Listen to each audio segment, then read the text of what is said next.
and I am honored to serve as your moderator for this evening's event. Your voice, your vote.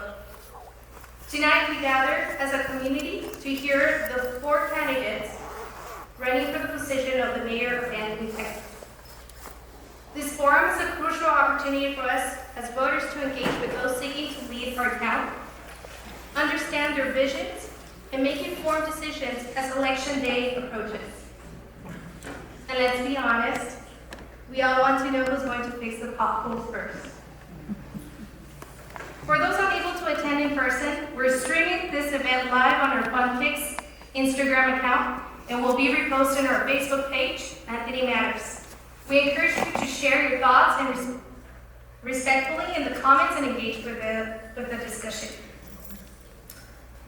Each of our 4 candidates will have 10 minutes to introduce themselves, share the platform, and outline the plans for the Anthony's future.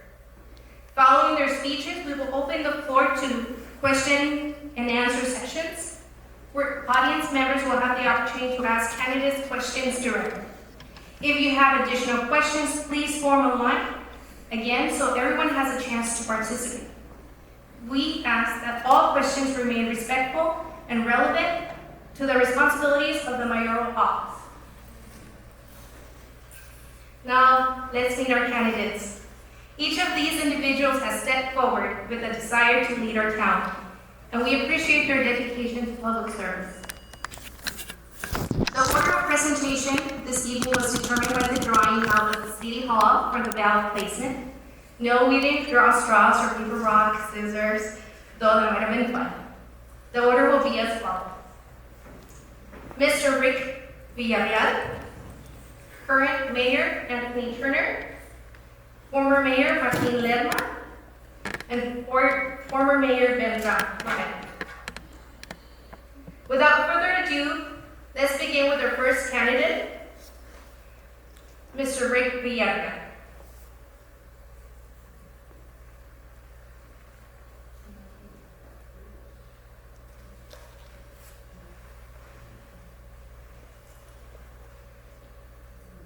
Unfortunately, Mr. Rick Villarreal is unable to attend tonight's forum. We regret that they cannot be here to share their vision with us in person. However, we encourage you to reach out to them and research their platform. We go on to our second candidate, current Mayor Anthony Turner. You have 10 minutes to give your platform. Please take a stand. The floor is yours. The time will start when you speak.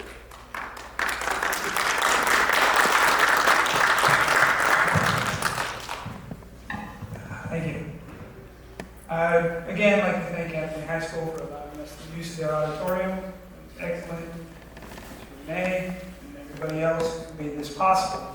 I like to move. I'm a walker and a talker. So I'm going to move this out of the way so that way everybody can see. All right. So this is myself. Qualifications: Master's of Business Administration, Master's of Public Health, Registered Sanitarian, Bachelor's in Biology, attended medical school overseas in Belize. But all that uniqueness, I believe, is what makes me uniquely qualified to help lead this city into the future, as we've been doing for the past 2 years. So, guiding principles: ethical and transparent governance. Okay? One of the biggest things that we need is a transparent government. Okay? And more so than that, you need ethical leaders. Leaders that are actually going to do what they say they're going to do, and not for personal gain, not for anything else, but for you. That is the key right there. Community-driven decision-making. I am so glad this many of you showed up. I would love to see this kind of support at the council meetings as well. I would love to even hear it from you guys. We have several different ways to get a hold of us. Why do I want to have community-driven decision-making? Because it's not just my community, okay? Yes, if I am re-elected, I'm your mayor. I'm your mayor at the moment. But that doesn't mean that it's just what I say goes. No, I work for all of you. Every single one of you has a voice. Every single one of you has the ability to come in to town hall and ask me to sit down and talk, and you can voice whatever concern you want, and I will sit there and work with you until we can find a decent and equitable solution for everybody. All right? I'm sorry, I'm kind of in the way there. That's the problem, walking and talking. Sustainable and inclusive growth. Now, that's going to be a really big one because growth is happening. Growth is big. Okay? Ever since the Leap Year Festival, we have gotten numerous economic development inquiries. So that's a really good thing. Growth is the only way we're going to survive. Okay? El Paso has but one way to go towards us. And I don't know, how many of you feel okay about being farthest west point of El Paso? I don't think anybody does. Right? Everybody here is a proud Anthonite. Or Anthonian. We haven't actually solidified which one. Alright? So, but that is the important thing. We have to grow the opposite direction towards El Paso to make ourselves a force to be reckoned with. Alright? Now, sustainable, that's a really big one because we only have so many resources. We have to utilize everything that we have, and we have to do it intelligently. Alright? Commitment to a long-term vision. If I am reelected, that's going to be a good thing because everything that I'm setting in place now, I should be able to see come to fruition to some small degree. But one of the best things and one of the best sayings that I've ever heard, it is the wise man who plants the tree knowing he will not sit in its shade. Okay? I'm not going to be around forever. I'm not going to be your mayor forever.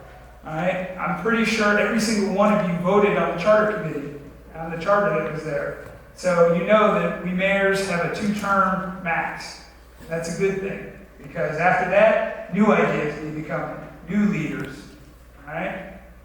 So, I've helped to eliminate fraud, waste, and abuse. I know that's a wonderful term nowadays, but when I came in, we were paying an arm and a leg, ungodly amount, $210,000 for water usage, for somebody to manage our water. All right? Now we have that down to $94,000. Pretty soon we'll have that down to just our town employees doing it. All right? Increased transparency.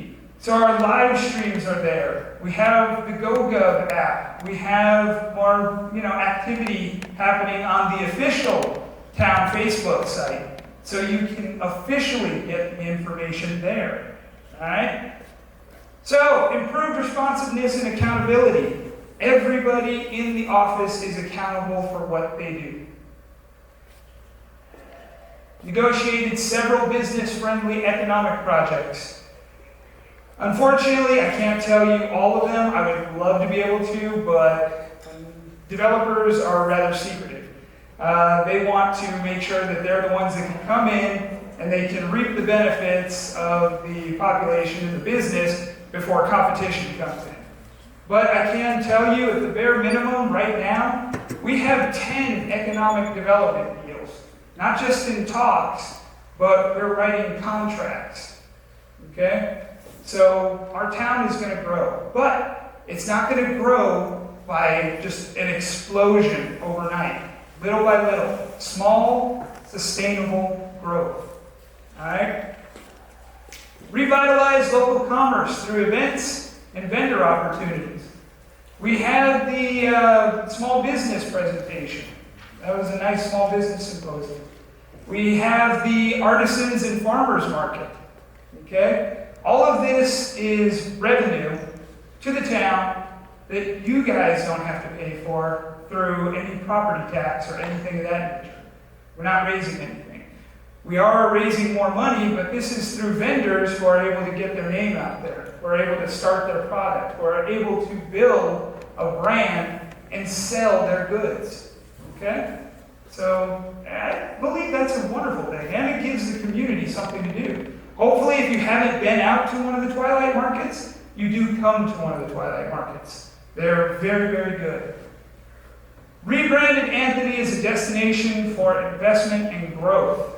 Just the simple number of economic development contracts speaks to that itself. So, I've restructured the housing authority to better serve the residents. We were having issues. The residents came to me, and I listened. I didn't hastily act. I listened, I gathered all the data, and then I did something about it. Okay? Data is an important tool. Without it, we don't know the real numbers. We don't know the real costs. So data is something that is extremely important, and I utilize it consistently. Organized a charter committee that successfully passed the Home Rule Charter. Well, thank you all for voting yes on the charter. Those of you that did, we are now a city, if you are unaware, which opens up more possibilities to us. Artisans Farmers Market established a food truck and vending area at Honeybee Park. There will be a food truck park coming there soon.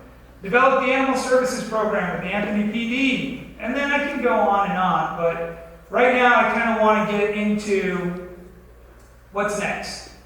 Expand affordable housing opportunities. Working with the developer at this point to do so that way housing can be done and taken care of. I've implemented the ACAP program, which is a utility assistance program for those that are socioeconomically depressed or on fixed incomes. If you haven't heard about it, please write into Town Hall. Come into Town Hall. You're going to be rolling that out a whole lot faster the more people come and ask about it. We're going to boost small business support and youth engagement programs. Okay? Here is the GoGov app. Anybody who doesn't have it, you can go ahead and snap a shot. And that is predominantly it, but I don't want to just leave you with that singular aspect of what is he going to do. I'm going to do everything that I can because I've listened to your complaints. I have the same complaints. All right? Water, the streets, the sewage. They've been problems for a long time. Much longer than 2 years, right? But I've actually developed a plan. Now, this plan is going to take 3 to 6 months, okay? Why? Because we have to get the funding through certificates of obligation. And then we can go ahead and start replacing all of the water pipes. And we can start repaving the roads. Just had an EPA funding meeting today for one of our grants. It's not going to be very quick, unfortunately. That's just how the EPA works. But we've actually got a plan now. This is something that we didn't have before. We didn't have a plan to go into the future.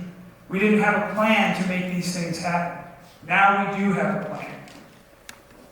And I see my time's up, so I will definitely pass the mic off. Thank you. Thank you, Mr. Kerr.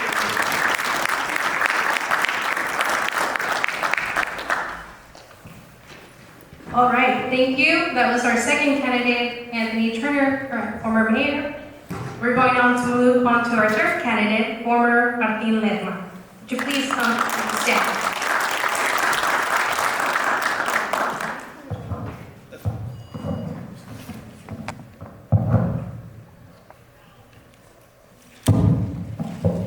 Mr. Ledma, you have 10 minutes. Once you speak, your time will start.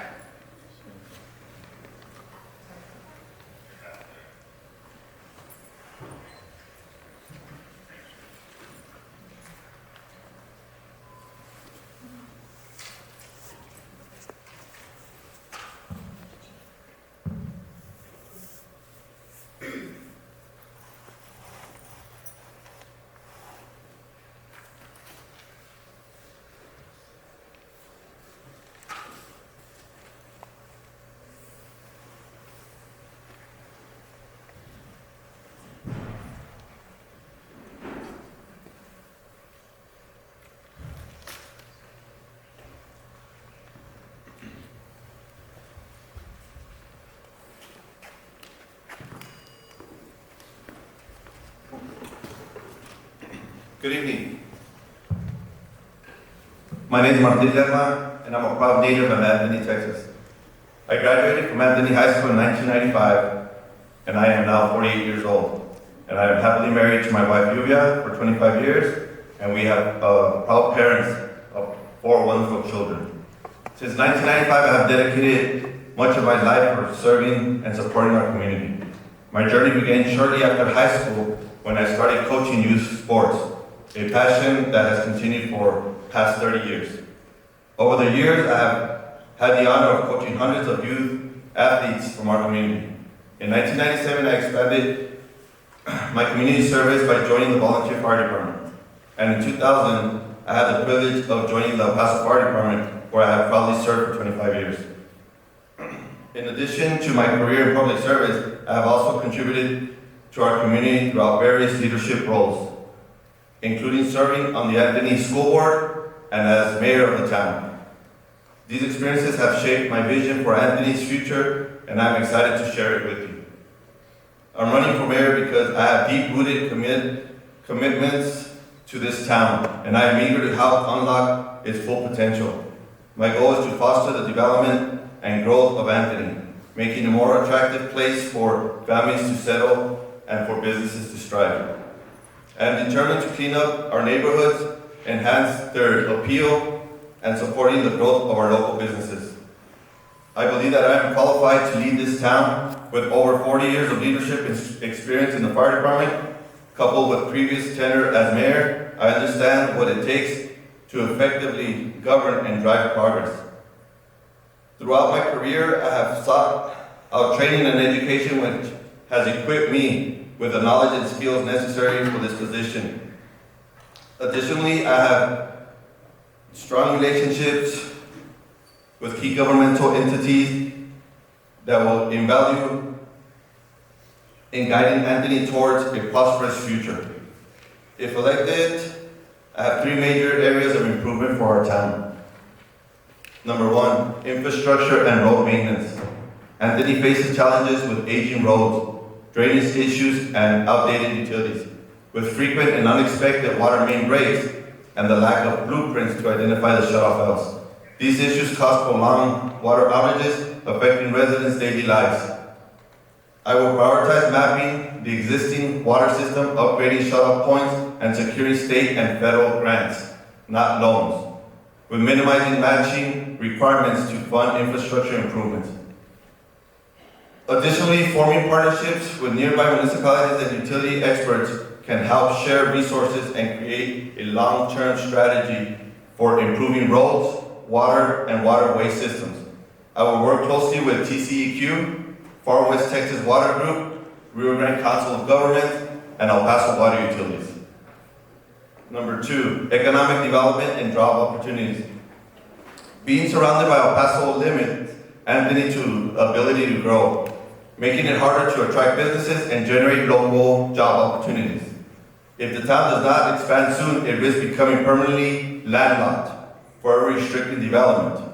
To address this, if elected, I will explore annexation opportunities, offer tax incentives for businesses, streamline the permitting process, and invest in workforce training programs. Improving infrastructure and essential services will also make the town more attractive to new businesses and residents, helping sustain a long-term economic growth.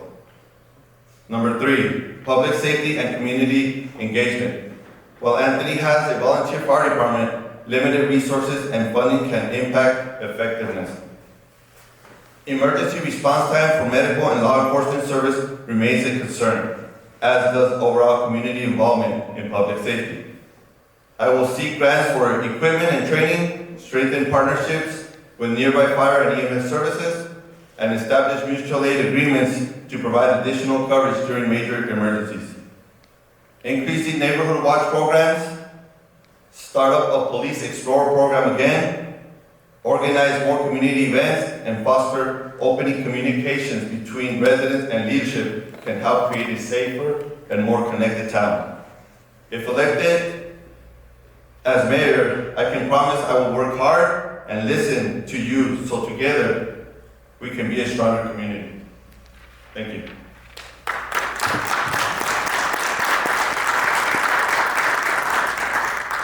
Thank you, Mr. Lerma. We are going to move on to our 4th candidate for this evening, former Mayor Ben Romero. No, a minute. Mr.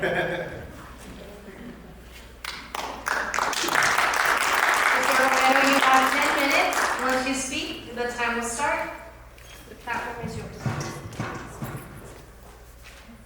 You need the clicker? Oh. Here. Okay.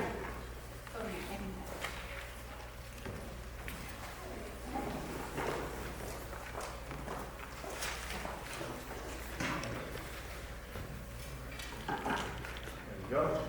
Thank you everybody for coming out and hearing us all speak here at the Mayoral Candidates Forum. My name is Benjamin Romero and I'm a candidate for mayor of Anthony, Texas. Basically going over qualifications is I've been a long-term resident of Anthony, Texas, natural born leader with management experience. And as many of you guys know me, I'm not one to stay quiet. I always tend to come out swinging because that's just the way we've been raised here. But I was part of the city council in Anthony, Texas from 2014 to 2019, and then mayor from 2019 to 2023. And with over 9 years of being part of the administration, I am very familiar and do know the ins and outs of working the administration, and also with my time being out with the public works crews and police department, do see how the day-to-day activities go here in the town of Anthony. And I was always tough when it came to making decisions and help lay down some of the foundation and policies that took the town from negative 300K mark to the positive financial success that it still sees to this day. Now, my top 3 issues with the town, even though I can probably sit here and speak all night about some of the things that I see going on, is that I feel that we're getting top heavy again. The reason I say so is in 2023, May of 2023, that was my end of my term, and our budget overall, and these are the budget numbers I got from the Town of Anthony website, and some of the budgets that I still had saved from my time there. But if you can see under admin, we're at 261,000. We had 23 and 2024, and to the current budget of 24 to 25, admin's already gone up to $400,400, and that's not including fringe benefits or anything. Our police department was at 675,000 at the end of my term. For 23-24, you saw it at 969 to 24-25 now at $1.7 million for salaries and wages. Now, as our kids would say nowadays, that's kind of suspect. And for just looking at salaries and wages, as a taxpayer, there's some growing concern right there on what we're seeing on the way the finances are being set. Water and sewer used to be at $393,000. Now I know for 23-24 they included a portion of the parks and streets crew from the general fund, but total they're at $501,696 to 24-25 at $679,500. Now, if you all could see what we did, even under former Mayor Lemmon's term, with the small budget that we had to see the construction projects that we were able to knock out, as a taxpayer and resident, I would see when we're doubling up on the amounts like this, that we should be seeing twice the results. We know how long it takes to get grants, how long it gets for Texas CDBG funds. But with that much money in our own bank accounts, we can also be tackling some of the infrastructure issues ourselves and not just relying on that state funding. So from what I see, if the town is budgeting more for staff and assistants and creating more positions and titles within the administration to carry out job duties and responsibilities that ideally can be taken and handled with lesser staff. There's a saying, too many chiefs, not enough Indians, and how those things can complicate the way an administration runs. And we all know that title creeps may be good for business cards, but they're bad for agencies and taxpayers overall. So if we saw so much progress, like I said with the budgets, we'd probably see more by now. But ideally for me, and we've done it before, is our fix is to basically get an axe to prune a little bit of this tree and start getting a deep dive into the job duties and responsibilities from every staff member to see what's going on their day-to-day duties. Because remember, ladies and gents, we only got a population of 5,000 residents, and 60 to 70% of those are living right now at that poverty level. So to me, as a taxpayer, like I said, this is unacceptable. And ideally, as some of the other candidates have said before, was that already coming? Oh, sorry. Utilizing and restructuring the staff to a balanced number will long-term sustainability be more available for competitive pay and long-term sustainability. So professional fees as well. I'll try and be quick because I know 10 minutes happens rather quickly, but back in 21-22, our total amount for professional fees was $111,000. We used to set up our budgets with clearly identified professional fees where we had court, HR, judge, building inspector, and engineering fees were always on a separate line item. But now, from what I've seen on the 2024-2025 budget, just alone added to the professional fees, we have a grand total of $958,000 in professional fees. And they're not even clearly separated.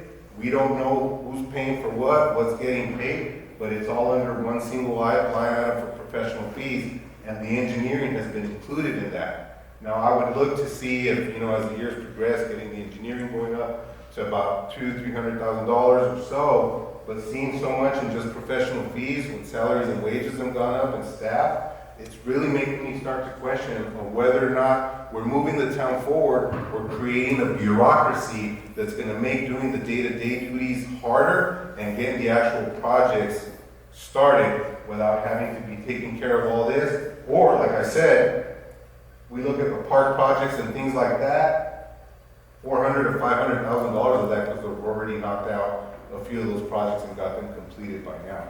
So that's the way I see things. Now, ideally, we've all seen public works have become a public mess. I think since Everett was pushed out, literally, the qualified and capable public works crews have left the town. Many have stated for lack of leadership, micromanaging, hostile work environments. We've been dealing with this since 2020, the end of 2023, and have financially been bent over backwards to try and fill in the voids regarding licensed wastewater and water operators. We got Infomark, we had all these individuals coming in, but ideally, it's way too much to even to go over, but as you guys can see, just driving through Anthony, where the flaws and issues are, you can easily see from sand trap and dead park spaces to stalled park projects and streets left in utterly bad condition, walkway vegetation dead, and a single missing park light at the Triangle Park that's been left under a work barrel for over a year already. The saving grace I feel looking at for the town crew and the public works is to look at bringing Everett back, some of the old crew, so we can get things in order and start bringing this town back up to spec and getting the new guys back with set up standard operating procedures. So as we move forward, these policies and roadmaps are in place. Because at one point they were, and when we got the new superintendent in, they came in, cleared and threw everything out. Schedules, everything, maps to shut off valves, and it's just been a mess. So my third item, is going to go to transparency. I feel is clouded and convoluted. Bottom line, of course we need better leadership, but we need more transparency. Recently, the town started censoring comments from the town pages in a way to censor public and silence viewpoints that didn't necessarily align with theirs. Of course, we got the legal notifications, but if you look at Horizon City Police Department, we still got active commenting on their pages. City of Arlington, Texas, we still got active commenting on their pages. Social media gives us a way to reach out to the public and give information on projects and things that we got going on. And ideally, I feel like I set the standard for sharing what we do in the community in order to raise awareness and give insight to what happens in our local government. Because since 2014, when I was elected in May, by June 19, 2014, I had made my first post. I know it wasn't a pretty picture of the photo, but it was our sewer plant, but I haven't stopped posting then. We get information that says we are applying for Texas CDBG grants. A lot of times we don't know what it is. I always took the time to explain what exactly we were applying for, how much we were looking to get, and when we were looking at getting it awarded. And right now, with the administration that's in 2023, we lost a $500,000 grant to finish Poplar Street all the way to Deborah Lane. That would have completed the entire project, and we lost it due to some minor discrepancies like signatures from a town clerk and things that we really can't get full transparency on what happened from the current administration. So as usual, my promise to all residents is to continue setting the standard and raising the bar for civic engagement, and to continue prioritizing infrastructure needs while staying true to supporting staffing needs with merit-based incentives. So I ask you and thank you guys once again for coming out to this presentation. My name is Benjamin Romero, and I'm running for mayor of Anthony, Texas. Thank you.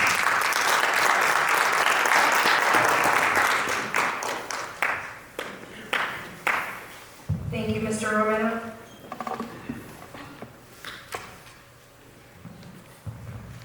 Thank you to all the candidates for sharing your insight and your plans for our town. Now we will open the floor for the questions from the audience. Please form a line, the designated microphone to the left right here. Each person may ask one question, which can be directed to a specific candidate or candidates, or all candidates, for a response. Keep your questions concise and let's get a great discussion group. Go. Thank you.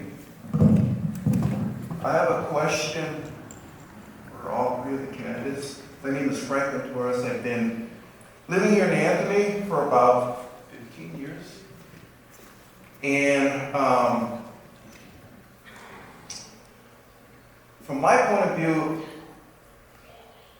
I believe Anthony is situated physically in an optimal location in that you have El Paso, you have Las Cruces, you have UTEP, you have NMSU. And not only that, we're fairly close to the border. We have two port of entries. So our location it's in the middle. And so what I'm going at is, you guys mentioned economic development. Could each of you speak to how you plan, and I guess in a general sense, how you plan to spur economic development in the city, and how are you going to do it, and perhaps what kind of industries are you looking toward to build up the community in that way? Thank you. I'll go ahead and answer that one first, so I'll field it. So the type of economic industries, economic development that we're looking at, and the method to bring them here, that we're doing at the moment, is actually seeking them out. So we have contacts within these businesses. They're big box businesses. So we're talking big box retailers. Things of that nature. Again, I can't say very much because they've kind of kept us in silence. But our factor is we have space for them. We do have land for them. We put together a presentation with key performance indicators and other metrics that they can see to know that they're going to actually be successful here. So they take a look at the population. They take a look at one of them actually even looked at employee work-life balance, what that would look like outside of their work. So that is how we're doing it. We're making these presentations and pitches to these companies to come out and take a look. Several of them already have, which is why we are now in the contract phase. To that aspect, I believe the second point was which ones are going to be, coming and things of that nature. So we are looking at the larger big box businesses that need to expand outside of their area. And you are perfectly correct. We are situated beautifully because we do have Las Cruces, we do have El Paso, we have our neighbors, Anthony, New Mexico, right there, and we have ourselves.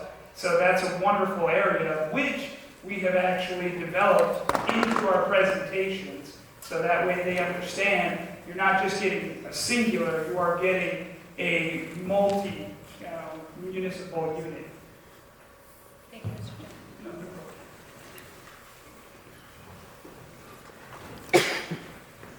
Good evening. Mr. Torres, you asked how we could bring him in. It's hard. It's hard to bring in big companies here in our town.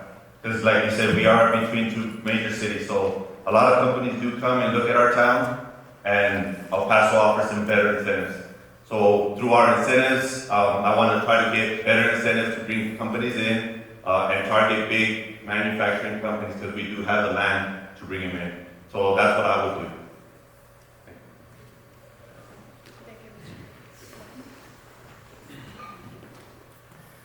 Like former Mayor Ledma said, and Mr. Turner Mayor Turner were touching on, economic development here in Anthony is a challenge. For what I see here in the town is we're a bedroom community, but when we look at some of the demographics, is for our people here, our number one expense isn't even housing, it's transportation, traveling in and out to jobs. The way I've seen overall the town of Anthony with the economic development that we have is we need to continue focusing on the town as a region, partnering up with Anthony, New Mexico. I've had the pleasure of Ms. Mary Carter that's sitting here to open my eyes to that. Because a lot of times they want to look at the demographics for just a city, 5,000 population, what our budget is. But when we look at our region, we have almost 25 to 30,000 population within a 10-mile radius just here. But my thing when I've said if we're trying to bring in the big box businesses and businesses in here, we need to be able to have the water and the sewer to supply to those businesses. If we're looking at growth, we need to have the infrastructure in place to sustain that. Because already with some of the apartments that we had got put in, behind the Big Eight, when it used to be there, had already put us at probably 80 to 90% capacity of our wastewater treatment plant. So trying to bring in big box chains and things like that, it can be doable, but I think our infrastructure needs to be there. With some of the other development that's been coming in, housing is very strong here in Anthony. We have a lot of property to develop. At the time when I was in office, we already had an individual looking to develop that land, and the town was in the process of negotiating those deals. I can't go too much into detail with that because they're part of executive session. Mr. Turner can't either in respect to the developer, but the development and the growth and the individuals wanting to come into Anthony are knocking at our door, but they also want to see what we have to offer. It could be simple as bringing down the cost of permits, certain things that we can do as an administration to make the development a lot smoother, but I don't think we'll do much until we get the infrastructure squared away.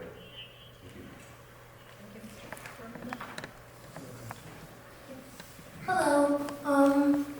As a student who takes care of herself and is also a taxpayer, I would like to know if the current budget for the town matches the economic state of the state, city, United States.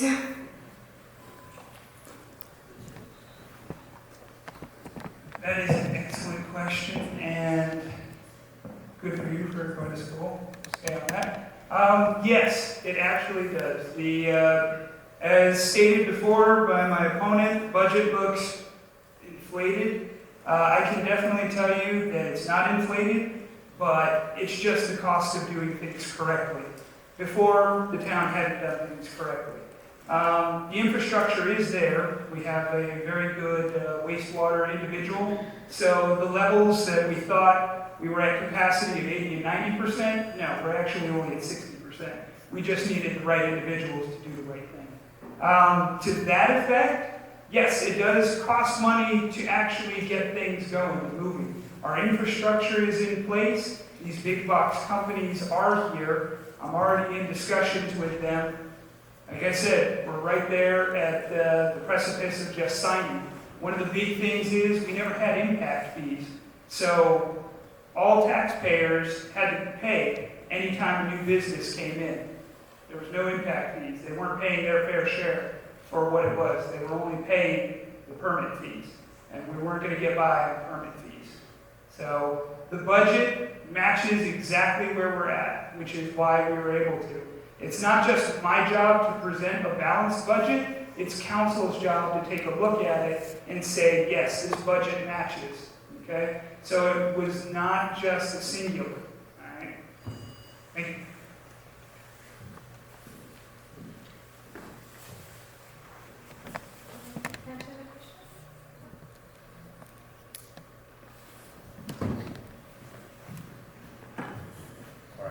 Thank you for your question. I'm trying to remember exactly what the details of that were, because we kind of switched off a little bit more on the development. But I think, Anthony, financially, where we're at, the money's there.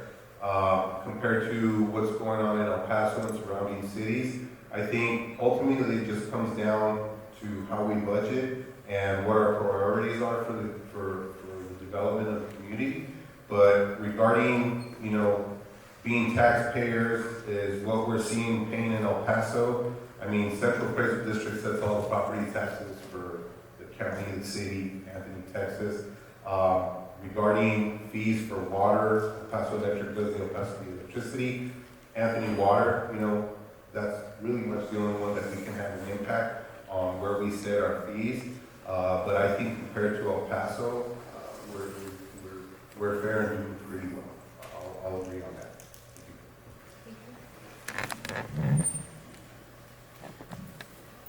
Good evening. I'm Ray Montano. Been involved with Anthony for the last 40-some years. You know, I own a business, Mommy's Kitchen, here in El Paso. Also, the commander of Post 122 American Legion, and also new elected district commander for the state of Texas for the American Legion. My questions to you all is, one, are you planning to put an advisor on your board the way Las Cruces has in El Paso to keep informing what's going on with our veterans? The last 3 years that I've been commander here, the town of Anthony has not really supported our American Legion. You know, I brought our Legion up from the ground to the top 10 in the state of Texas. But yet I don't see anybody stepping up or trying to help the veterans. And we've been trying to get the veterans, the park that we have in Memorial, to refix. We've been denied. We don't have any parades for our veterans, for Memorial Day, Veterans Day. Nobody focused on veterans. And I don't know if you know that we had a 2-star general who was born and raised in Anthony, Texas.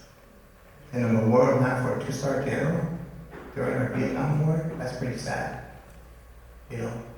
But I want to know what you're going to do for the veterans and how you're going to support our veterans organization, because we're the only one on the west side.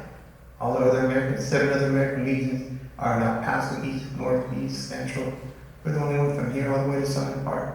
And you understand that our veterans organization, the American Legion, is chartered in the state of Texas and New Mexico. That's why we have New Mexico members.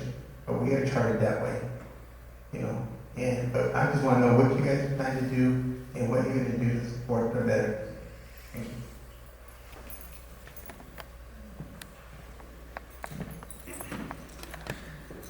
Excellent point, excellent point. And to that, I thank you for your service. I myself am a veteran, Air Force. So I understand how it's extremely important, it's extremely frustrating. But to that extent, I can tell you, we already have legal working on the covenants to Triangle Park. They've gotten back to us that they've gotten, information as to that need factor. So as soon as we meet with them about that, that's when we can actually take action on the Triangle Park. One of the things, and you have an excellent idea in that, what I would think is to rectify the situation, to actually put together a veteran committee, a veteran advisory board. So that way you guys know exactly what's going on with the city, and the city knows exactly what's going on with the veteran community, and then we can easily co-collaborate to ensure that these oversights don't continue.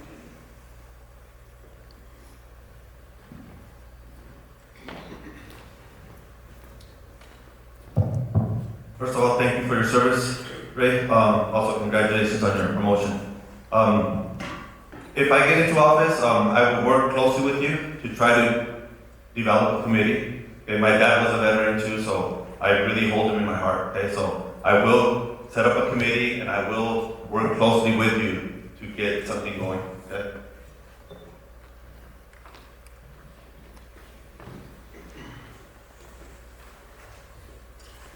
Thank you, Ray, Mayor Turner, for your service, and any other veteran that's in the room. Mayor Turner hit the nail on the head. We ended up finding out when we were working and doing some upgrades and construction to the Triangle Park that the deed was never put in the town's name. So at that point, even administratively, we can't do anything with with that park until who the ownership and all that gets handled out. So regarding that, as you and I have spoken before, we were looking at potentially phasing out a certain project on replacing the wall there, bringing in more of the veterans around the area and start focusing there in Anthony on that spot as being the memorial for the region. But ultimately, I'll agree with Mayor Turner. He does have a good idea with setting up a committee of veterans to go ahead and be involved with the town. And I would say more so look at set some things up, like you had said, for parades, or even I would say more for advocacy within the state level on what more we can do for veterans here in our area, including Texas and the rest. So thank you.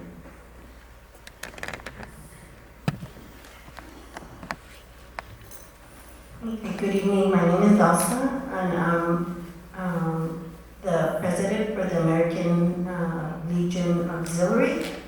And my question is to all of you is, how will you work with the community to collaborate, joining community events instead of working against each other by holding separate events for the same purpose?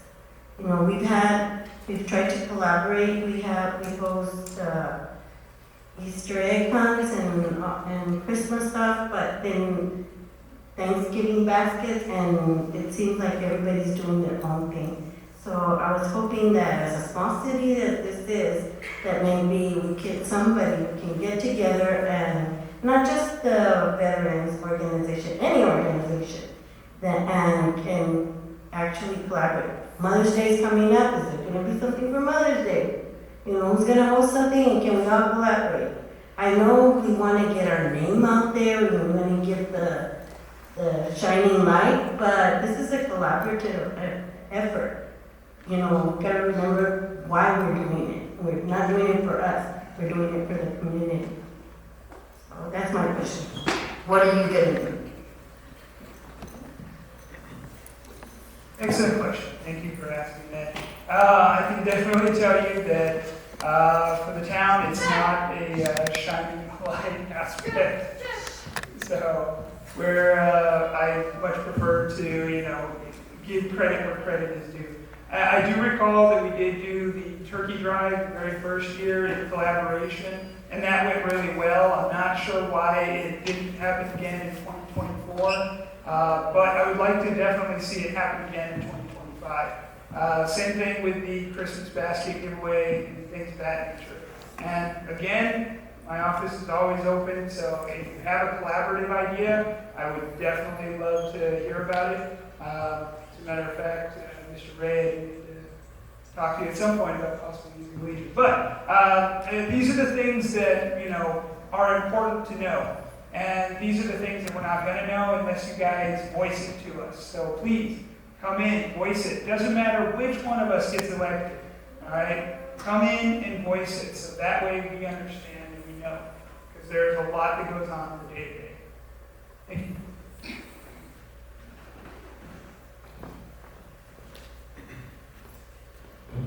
As far as events, there's always a lot of events going on here in town. It's a small town, so it's hard to attend every single event and work with everybody just on the same event. So everybody's trying to do their own things and stuff, but as the town of Anthony, yeah, we should be able to be helping out with every event, but with time, would have to come up to us and with time to be able to work together. I've done a lot of events with Ray and the American Legion, with the fire department, with the town, so I'm always willing to work with that. I'm always willing to do events for people, especially people in need. So you can always count on me.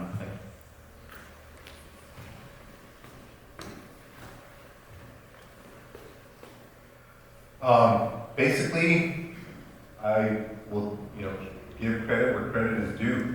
One of the things that I've always noticed here, whether I was an alderman or the mayor here in Anthony, is the West Valley Fire Department. I applaud them for their engagement in the community, because every time the town of Anthony has had a parade, turkey drive, Christmas clothing donations, anything that we ever needed, even if it was just to fly the flag off the fire truck, West Valley would always answer that call, and they were always involved. And Martin as well, I commend you on your character, sir, because even as I was mayor, differences set aside, he was always one to engage and help in the community. And as many of you guys know, because at times I also got some slack for it, is I was always one of the event kings out here when we did the food truck throwdown. You know, it's tough work when you're coordinating and trying to put those things on, especially when you have limited resources and help. And my team, and probably Mayor Turner knows as well, is when you're trying to put some of these events together, it's usually you by yourself trying to do, you know, a lot of the coordinating and reaching out to individuals. Anthony, New Mexico, always is a part of the, you know, 4th of July parade, because that's a tradition, including Vinton, but I think moving forward, asking them to kind of step up a little bit more and be more involved would be good. But regarding Ray and the American Legion, you guys have always presented your color guard, even the VFW in New Mexico, for any event the town's had. The town supported you when we did, remember, the Easter egg hunt at the municipal park, and then when we done the Halloween trunk or treat at the municipal park, or even when there wasn't help, and even my thing, you know, and the town got it set up on 6th Street. I think there's a lot of potential for putting together some of those events. I think from the town's aspect, even if we budgeted a little bit from our budget to help, you know, resources and some of the things that we need for those events, could probably make it a little bit better or easier on all the individuals trying to, because a lot of times it's accepting donations, trying to figure out, you know, who can help out, and sometimes it's not always a year-round, you know, year-long thing. But I think trying to tackle it in that aspect of budgeting some money from the finances to do that, and then just building better networking and reaching out to New Mexico, Vinton, some of the other areas and the other different organizations, and maybe having, you know, 2 or 3 annual meetings to get together and start putting a calendar of events of what are we going to look to get together on. I think would be a great start to solidify, you know, what we can do on an annual basis. Thank you. I'm going to change hats here a little bit, because you know that I've been coaching for over 40 years within the community all the way down to the west side, and I coach American Legion baseball now. We do have a good state team, American Legion baseball. But that's the point, we've got a way from our young youth to develop them, and not just in baseball, but football, soccer, basketball. The American Legion now is starting a basketball program for our young youth from the ages of 3 to 8, you know. But it takes us to do it. The town lost it. I think the last one that did something was Martin. That was the last time we ever did anything after that. When our Franco was here, he would run the baseball tournaments, I would help him, and we get going with baseball. But we don't have places to put it, the parks. You know, we can't utilize the school for basketball. We don't even have a place to put basketball back right now. Young youth kid. Baseball, we only got 1 field. You had another field. We can't use it. It's stormed up. You know. Football, we can't play football. We don't focus on our youth. We at the American Legion focus on our youth. Try to get them going and stuff like that. I want to know what your plan is to do in the next 3 years. I've been here 3 years. We ain't done nothing, no program. I've been taking our boys and our girls, also because we do have girls in our American Legion baseball team, out to the east side to play. You know. But we don't have anything, our parks are down. When are we going to develop the park? The last time I heard a year ago, 2 years ago, oh, we're going to develop the park. We're going to develop the park. And it ain't been done. When they put a swing out there, you know. So, what are you going to do for our youth in this town? What is your focus on that? How are you going to get it going? Because we need to get it back. Thank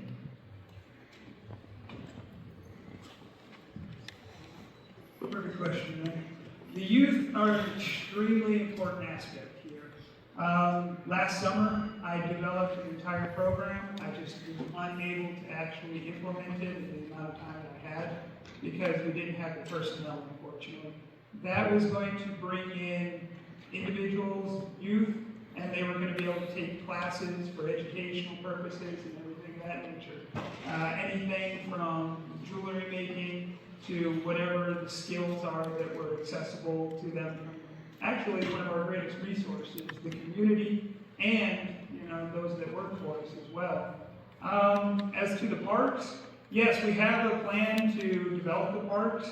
Unfortunately, that plan, we have to wait on the funding to do so, because most of our funding for the parks comes in the form of capital improvement. The capital improvement comes towards the end of the fiscal year for us. So unfortunately, we have to wait. And I wish we didn't have to, but that's what we do. Now, as you can see, if you drive by Honeybee Park there, that one's already being developed as well. We have everything in place to start, fixing up the municipal park, but again, it does take time because we have limited staff on that one. And we could contract out, but then that takes away from the funds to actually be able to do the parks. So the plan is to actually continue to grow our Public Works Department and then get the parks done in quick order.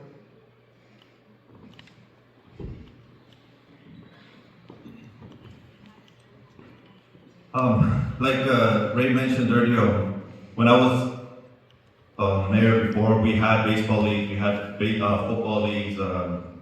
Rene Ramirez would help me with the baseball leagues. We had volleyball leagues here. When I left, everything stopped.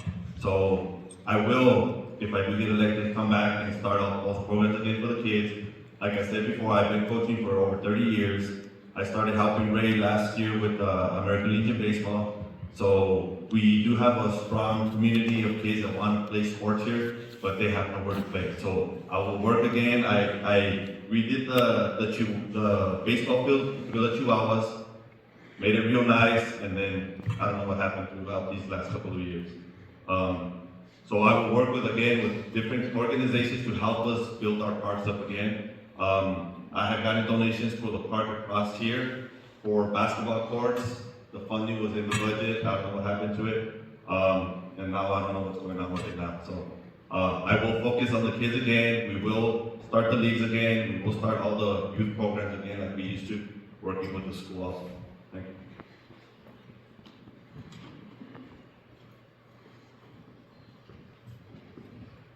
Great question, Ray. I think for us as a town, even when it comes to the park, we all know that when we're not properly maintaining things, they go to waste. And when it comes in to fix them up, it costs us 3 times as much.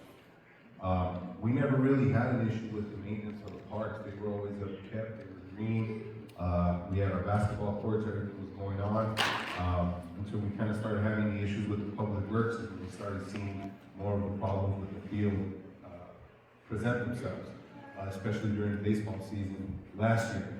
Players getting hit in the face with balls from grounders and things like that, and the park swing sets and stuff like that just being broken and haven't been fixed. And I can understand the situation with staffing issues, but properly maintaining the parks is the key to that. I think regarding setting up programs and stuff for the youth, we used to have the police explorers here, and we just had a drop of individuals joining, and at times just staff not being able to set the time because we started getting so busy with the project. But I think being able to support and being open to outside organizations coming in would be something that we'd be better at working at, even if it's lowering the cost of the fees or waiving them for tournaments and leagues trying to come into the park. The only thing, and I think that was one of the challenges with some of the baseball tournaments and stuff, is we started seeing more politics within the leagues than we saw here in the administration.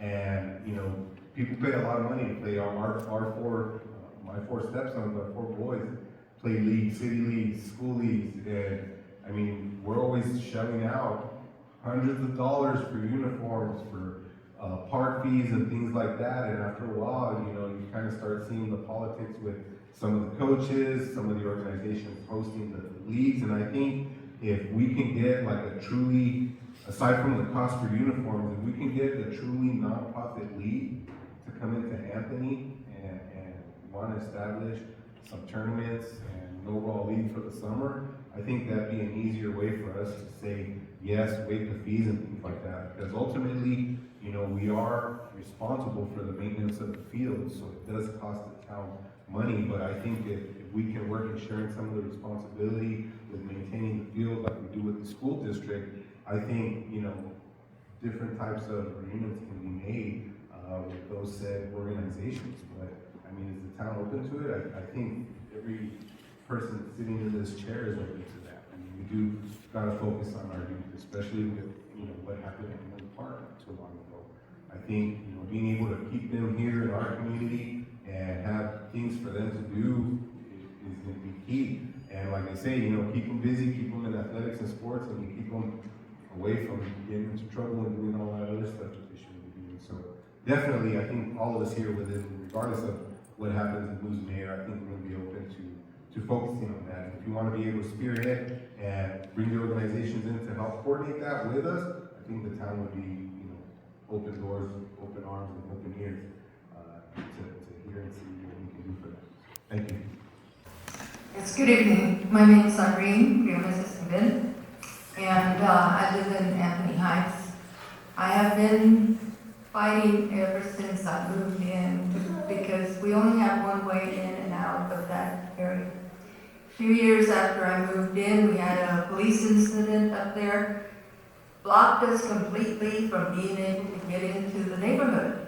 And it was all day because it started when I left for work, and when I came back, they wouldn't let me in. I had to go, they had me going up where the water thing is to get in. And I had no idea why. But finally, Mayor Turner, you seem to have good news for us that something is in the works.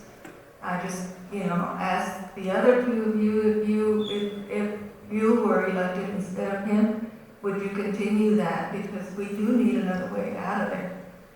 I also, there's a lot of shooting on the weekends out in the desert. And before, I mean, when I first moved in, I was able to call the police, Anthony Police, and they always came to check it out. After a while, they told me, no, that's New Mexico, and you have to call the sheriff's department. Well, the sheriff's department gets me nowhere. And they seem to know whoever's out there shooting. And they tell me, no, it's the shooting range. No, it's not just the shooting range. It's out in the desert, because we can tell where the sound is coming from. They seem to know when if the police department here is not, you know, available, like for the weekends, and they're out there. So we just want some help up there. If you all could also consider us up there.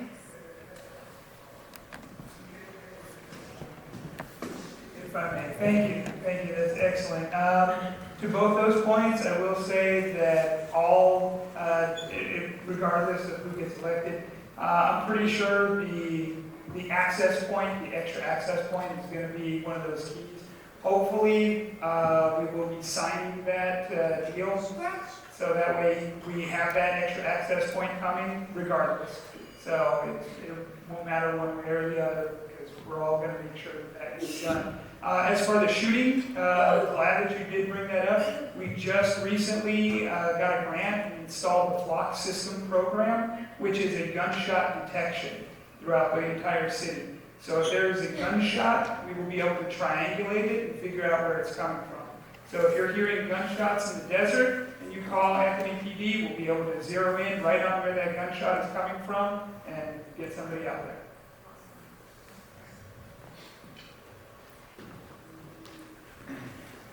On the access point, there's been talk about that for years, and it's always been the same, you know, the funding to try to get another road through the backside. We've had a lot of incidents up there that we've had to close it. We've had fires, we've had bomb threats, we have stuff that we have to close it, and I understand it's real hard to figure out a way out or to stay home because they don't let you out, right? So there is plans in the future to build a road through the back, gas site road. But if we do start getting better development and stuff like that, hopefully they're going to help us to put another road from the access road to be able to come in and out of it, to get out of that area faster.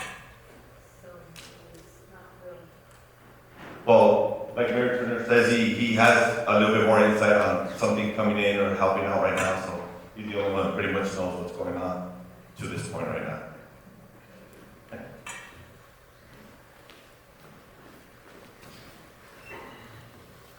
I think we're pretty much stating the same thing, so I'm just gonna add, a lot of that stuff was handled in executive session, so we can't go into details, but during my term there, we did have an individual that purchased all the 800 plus acres on I-10, and this individual was serious about developing. So part of the things that we were doing as an administration, we're looking at development standards, and I think for all of us, starting when we talked with that individual, regarding the first phases of the project, I'm pretty sure it stayed the same, one of our key points on that project starting is that they develop that additional access point for the heights.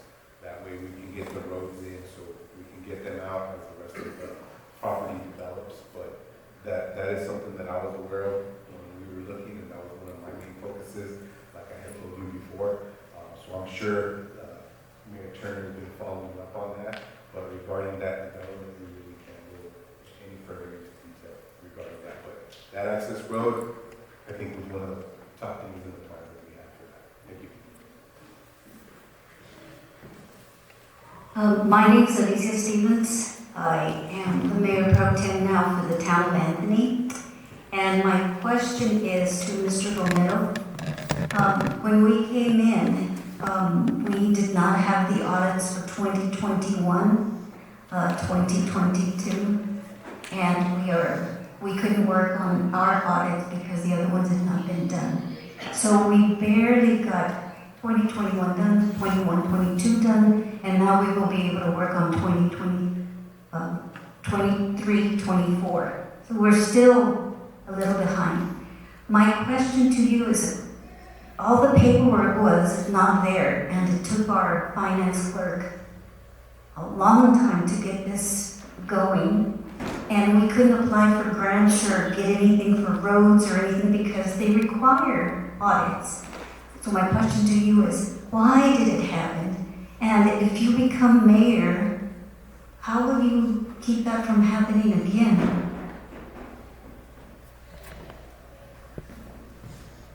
That's actually a good question. Thank you for asking. For the town of Anthony, we had such high turnover in staff because we started looking that a lot of the people even prior to our administration didn't have the paperwork together. When I was first in office, I think the first year Sean Weeks came along too, we used to have an old town clerk, by her name Cynthia Clark. After the year was done, we found like a $90,000 bill that had to be taken care of in one of her desk drawers. And we weren't even aware that we even had any type of agreement that needed the town to pay that amount. So over the years, as we were moving forward, there was a lot of plug and play in trying to find the qualified staff to go ahead and get the budgets taken care of and the audits and paperwork done. I mean, I think since I started in 2014, we probably had 12 people. And the last individual that we had got basically had told us when he was hired that he had government experience, he had it on his resume, and 3 months going into it, when I was doing my quarterly budget reports with the staff, the numbers just weren't adding up. And I think even since 2014, even when Martin came in as mayor, our main thing is paperwork and documentation. And we were always told that the paperwork and documentation was being done. We were still learning the process and how it had to be handled. And always in the end, there was something wrong that was done with the accounting. So we had high turnover, people would leave because, I think you can only fake, knowing what you're doing for so long before you pretty much hung yourself. And a lot of the times, all the prior accounting staff that we did literally hung themselves. And then we'd be without an accountant, trying to find or hire an accountant for 3 or 4 months while bills still needed to be paid. I think now where the town is at, it was my recommendation to move forward with Jessica, who worked with one of the auditors, and she had way much more insight into government financial controls and proper documentation and paperwork. So I think she was really a good addition to the town of Anthony that we got. And then with the years that we had caught up when we were there, we had Valerie and an accounting clerk and Jessica in there. Our biggest thing was just telling them to make sure the documenting and the documentation was in place. So everything should have been in place. I think we had already caught up with the fiscal years and needed basically, I think it was 21, 22, and then to start on 22 and 23. But they, at that point, we had almost, I think over the years, probably tried to knock out 4 to 5 audits within a year. That's why the other year, the accounting and the auditing fees were so high, is because we had them working on more than one audit during my time there as mayor. So I think with the addition of Jessica and bringing her on board is good, and I think the financial department is kind of where it needs to be at the moment to be able to keep up and maintain with the finances of the town. So I think overall, I mean, we did the best that we could, but as mayor, I mean, with recommending Jessica, I'm still behind her 100% of the way. So even if elected and moving forward within the administration, she would still be my top go-to person for handling the finances of the town. Thank you.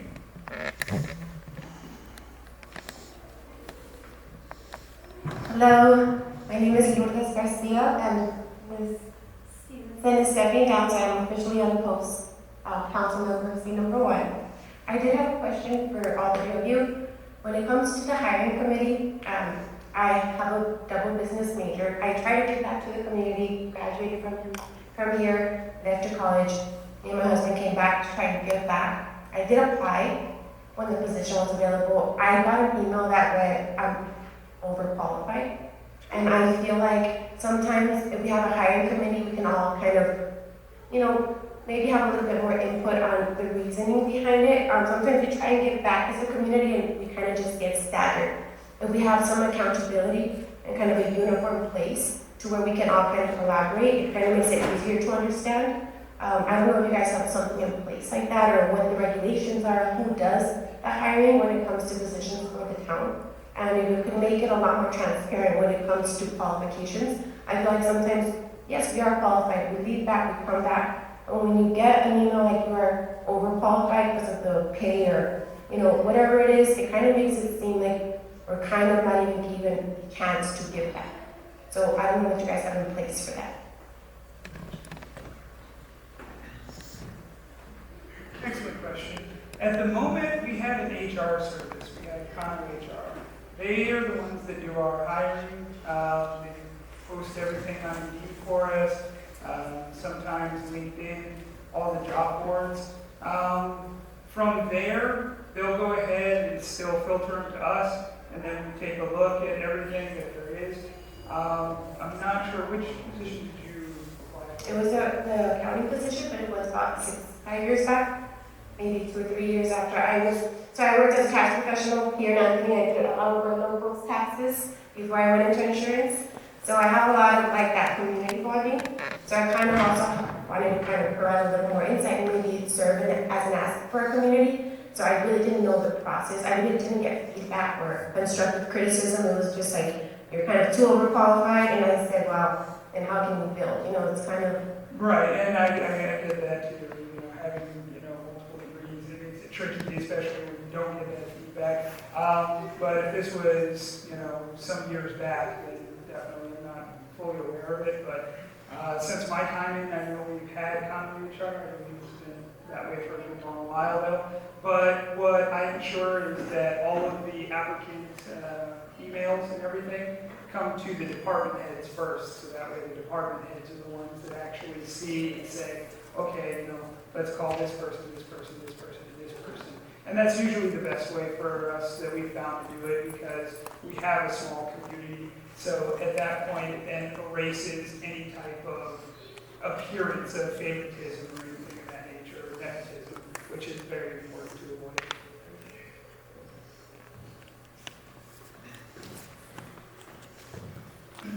avoid. During my term, we had kind of HR the same way. We wouldn't get the applicants to like the final 3 that would be presented to us, so we wouldn't know who else would be applying, pretty much. They weed out whoever they want and whoever they think is not qualified. So, I mean, I like your idea. Maybe we can set up a committee so they can come to us with all the applicants and we can help them weed them out instead of just giving it all to them.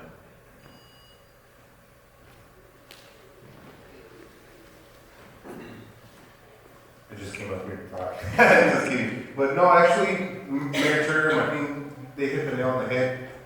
Personnel issues, personnel matters, privacy. When we have individuals that come in, it gets screened by Gano HR. Everybody knows Gano HR. They do a fantastic job at screening applicants. And most of the time, depending on the position you're applying for, you're going to get the department head that's relative to the department that you're going to be in or applying for, that's also looking at critiquing the individuals that Gano sent out. So basically, like Cindy says, we're a non-callback entity. So basically, a lot of times they just either won't call the individual back or say that, I think when they said that you were overqualified, I think that was a bit much.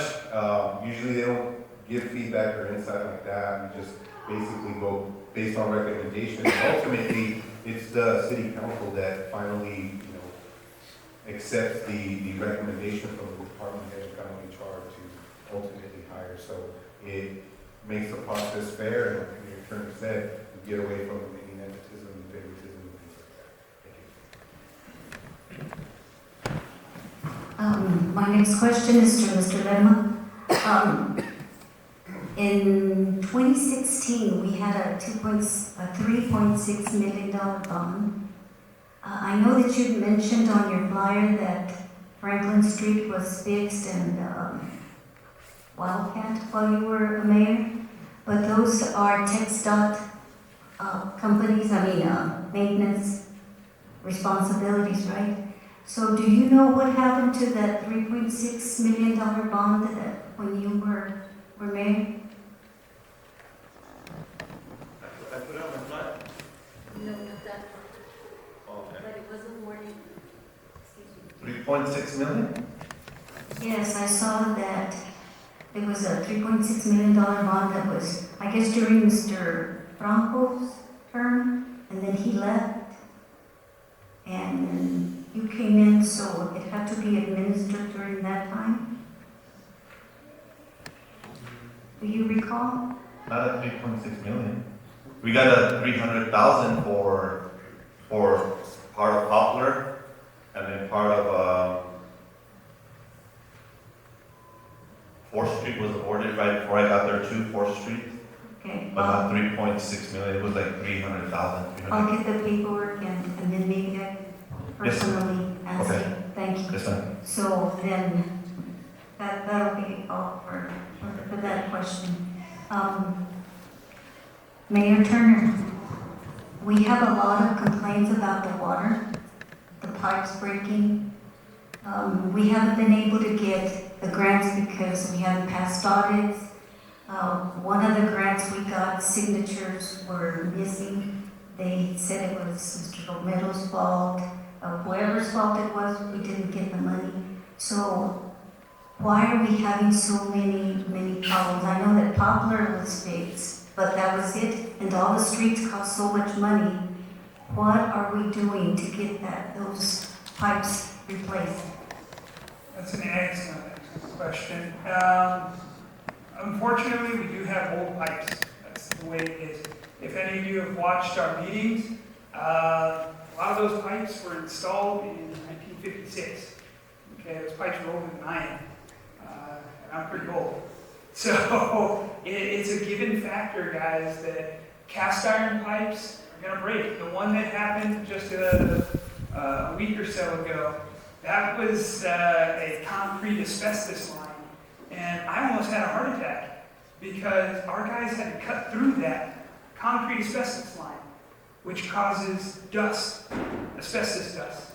So I directed the Public Works Director to make sure that every employee gets an N95 mask, because we all know what asbestos can do. And if you don't, I just encourage you to look it up. It's very scary stuff.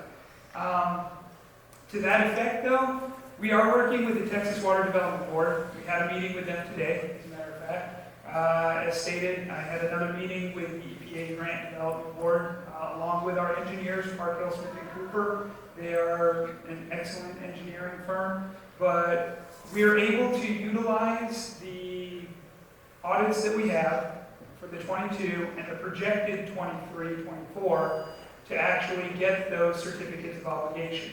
Now, those certificates of obligation, not 100% a loan. What we can do is we can put that on our interest in sinking loan. So that way it doesn't cause any type of increase in property taxes or anything to the constituent, which is a good thing, because I do not want to have to raise property taxes if I can. We have the infrastructure, that's why these places are coming to us, but we have to upgrade our infrastructure. Texas Water Development Board is helping us do that. The COs are helping us to dual trench, which is to fix the streets, but when we're fixing the streets, we have to tear them up. And what are we going to do? At that point in time, it's a whole lot easier to replace the pipes as well. So that way we don't need to go back and do it a year or so later and then cause more disruption. So that's what we're doing, and that's what we're working on at the moment. Okay? I know that Mayor Turner, I just answered this question, but I was wondering if you did win, how would you handle public works since it is a problem that's been brought up? With Public Works, it's an excellent question. It goes back to the same factor of turnover, high turnover, and ensuring that you have qualified individuals able to do so. And I can tell you, even with council, we've searched and we've looked at many different opportunities and options, and ultimately we still feel like our Public Works Department can do it and can make it work. The unfortunate side is we have people who like to stick their fingers in Public Works. I will say one of the reasons we disabled the comments on the town is because I personally refuse to let anybody publicly bash any member of the town. Our guys do hard work, and 9 times out of 10, I'm out there with them. I'm in the trench, I'm digging the dirt, moving the pipes, and everything else. So I'm not going to sit there and let any of our team be bashed. That will not fly. I'm okay with open forum, I'm okay with public comment, but keep it professional and keep it nice. So one of the things that we plan to do is to actually rework the Public Works Department. I'm actually working with our HR department at the moment right now to ensure that once one person leaves, whenever that is, the whole system doesn't fall apart. We have backups. We have people who are in place that can pick up and everything doesn't grind to a halt. So that is how we are going to work on it. El Paso, Las Cruces, we're Anthony, the city of Anthony, a small town. A lot of the problems that we have right now, they've been from the past. The water pipes, the ponds. It's just going to take time for everything to develop. And whoever becomes mayor needs to understand this. A lot of the things go back to the past. Not the mayor, the present mayor, not the past mayor, because there's a lot of things going on. But we're not El Paso. We're not Las Cruces. We're not Dallas. We're Anthony, a small town with a certain amount of population. I just wish people would step up and start voting. And not only that, but we need people to come to the council meetings. We never had people come to the council meetings. We have a good police department. We now are starting to see a lot of people that we never saw before. So this is my question to all 3 of the candidates. We have a good police department. Okay, in the past, we have a lot of problems with our streets. In my area, the one in the back, we have a beautiful street, but the rest of the Anthony streets are, they have holes. So what do you all plan to do with it? The houses in back of my house, they were broken, they were torn down, stray cats, homeless people would run in. But it was filed by an attorney, and our back street was developed. And we have one of the best streets in Anthony. Well, 4th Street and back on the area, every time it rains, you can even pass through there. And this has been happening for years. So all three of the candidates, what do you plan to do about it?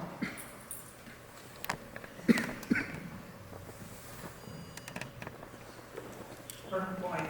So for street revitalization, one of the biggest things that I'm working on at the moment, I'm working with legal on this one, and it's to see what we can do for what I like to call an old town revitalization. So that way we can try to beautify the older part of Anthony and bring it back up to code and spec with everything else. The one thing that we definitely shouldn't ever think of is that we have, one side of Anthony and then we have another side of Anthony.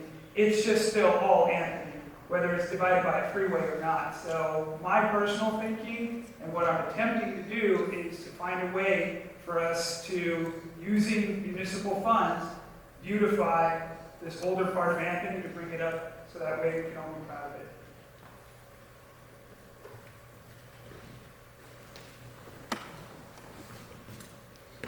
So there was a plan for years, a 10-year plan for us to develop and beautify the rest of the town and more of the town, the downtown area of Anthony. But I guess the funding didn't stay, or we didn't have enough money to continue that project. But as far as streets, we're going to have to work with getting grants, something to try to fix if we can't use local funds, we're going to have to go out there and try to find grants from the government, from the state or something to help us fix some of this. And like Mayor Turner said, we can't just go and fix one street because we got to fix the piping underneath at the same time. Because if we fix that street for one time, next week the line's going to break, so we're going to have to tear it up again and redo it again. So it's not just a matter of we have $100,000, let's fix this street right now, because next week it could bust on us and we wasted $100,000. So we got to do it together at the same time with all our pipes and streets.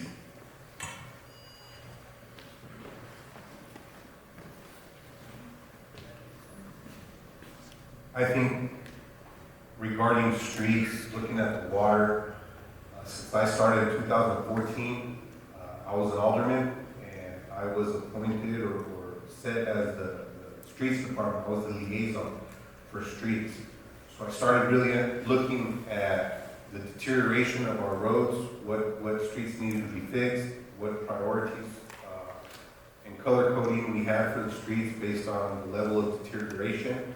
And in my time as an alderman, we had developed a plan with engineering, and we were submitting for safe routes to school projects with the Metropolitan Planning Organization for sidewalks, curbs, and things like that were by or heading directly to the school. And in working with the engineers in that, by the time I became mayor, one of my main philosophies on tackling the street issues is if we're going to apply for state, federal funds, CDBG grants, we wanted to make sure that we also had money in the bank to be able to contribute and make us more competitive for funding, because back in the day, even before I came into office, the states used to offer 100% grants. No payments on our behalf, no matching funds. They used to, you'd apply for it, if you granted it, you'd get full funding. But that changed. We had to start putting some skin in the game. And that is why, that time when we had cut the police department down, I think it was like over $100,000. Main reason was because we wanted to put it to council and start setting aside 20% of all property taxes that came in to be set aside specifically only for infrastructure needs. That way we can start having some money to apply as match for those grants.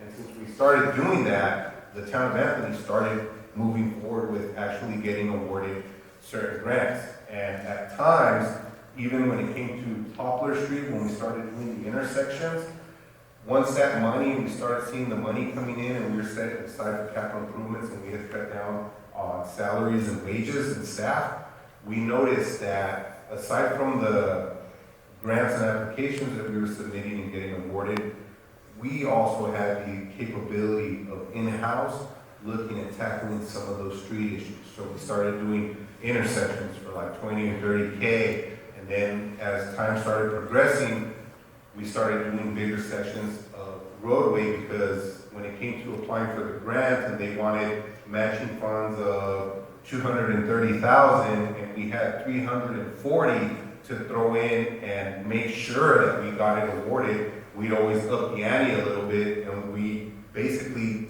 got the project. So when we started doing that with the money that we were making, because we were making a lot more from setting aside the revenue, that we started making sure that if we're tearing up a road, we replace water and sewer if needed at the same time, that we wouldn't have to tear it up again. Because the shelf life of the street, as soon as you start digging into it, goes from that 20 to 30 year mark down to 10 or 8.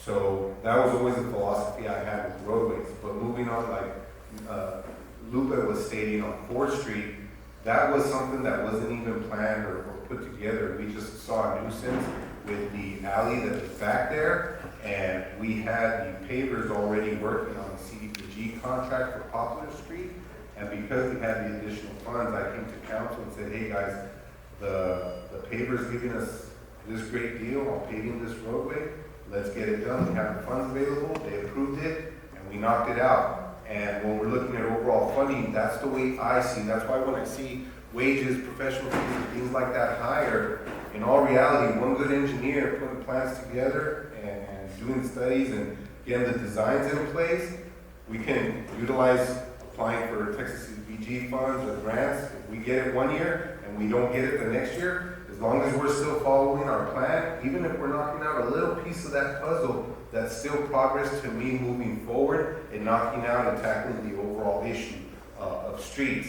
Right now, it kind of stopped with the issues we were having with public works, but I think ultimately we cannot rely strictly on grants to move the infrastructure and street issues forward. We need to continue to use money like we showed we were doing to tackle all those other little smaller items, and you guys can see how much more we can get done. And like I said, one step forward is better than one step backward or no step at all, even if it's a small one. To me, that's progress. And as mayor, I'll continue taking that philosophy and sharing that with the administration to continue getting support on tackling the issues of that sense. Even with our water, we didn't apply for grants. Before I left, I got with the appropriations, with Veronica Escobar to file for the appropriations committee, and that's why we got awarded ideally what was to be $4 million, but the town got awarded a little over $2 million for the improvements to the wastewater treatment plant and the arsenic treatment plant.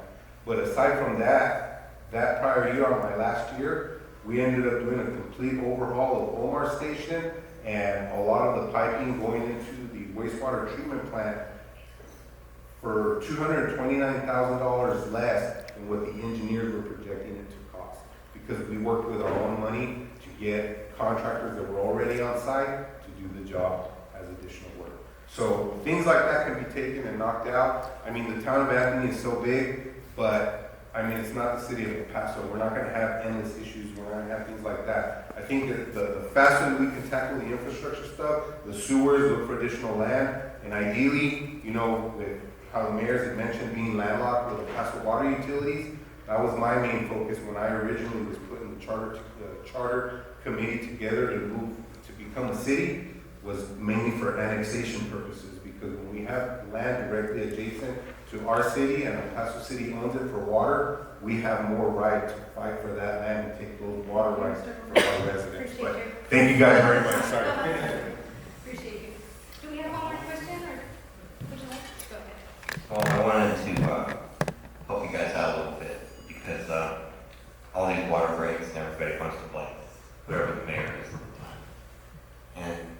if you've been following, which I'll say this real quick, a lot of people were talking about collaboration and being involved, but I don't see any of these people ever at meetings.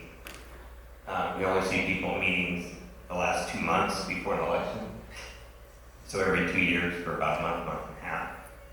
But I'll say that I got involved 3 years before Franklin was still involved. I got kicked out of several meetings. The town of Anthony thought a balanced budget was taking the $500,000, $600,000, $700,000 surplus from the water sewer and using it to offset the loss of the general fund. So they never did upgrades for 20 years. They should have had $20 million in the bank. They had none. All these things that are happening now isn't the fault of any mayor that's here, past or present. It's because the town didn't hold its people accountable 15, 20 years ago. And that's why we're in the funk we're in now. And things are going to continue to break. They also didn't have to have matching grants. They got a grant.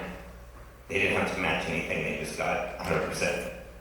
And as soon as they started having to pay 20, 30, 40%, they didn't have the money. So I want to say that for their sake. Now, with employees and turnover, one of the problems this town has always had is a character issue. They cover each other's backs. And once we started weeding some of those out, we started to find other problems.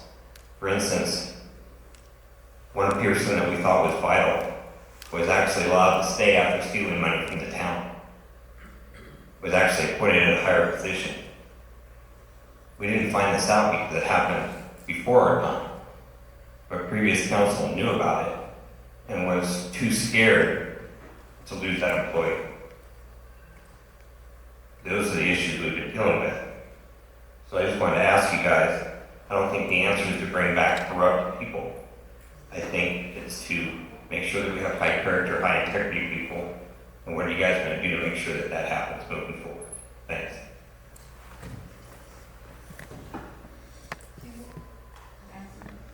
We're good. Yeah, I'll answer. Thank you. I want to thank each and one of you for coming and participating and giving your feedback. I also want to thank our candidates for their insight and sharing and also listening. I will give you 2 minutes, so we'll have a timer. 2 minutes so they can do a final statement after tonight. So we'll go ahead and start with Mr. Mayor Anthony Turner.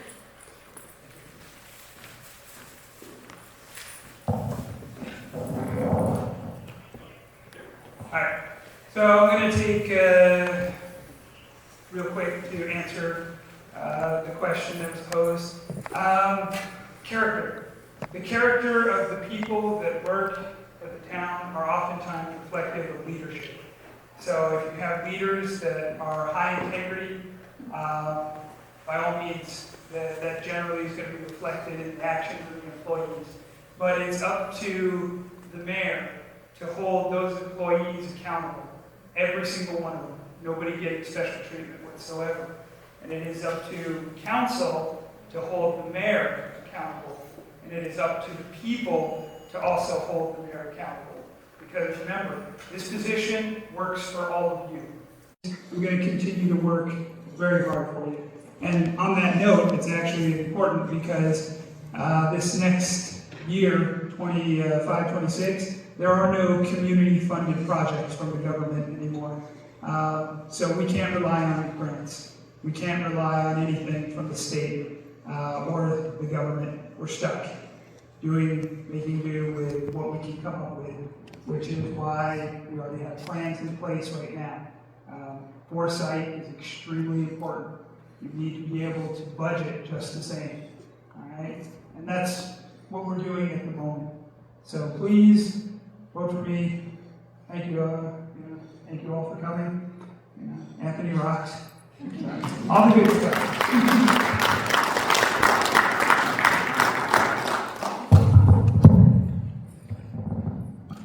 It's always so weird to try to this back. Oh.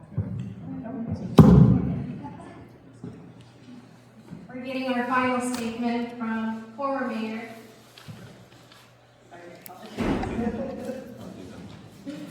Martin Lerma. Thank you. So you've heard everybody, we have some good candidates here.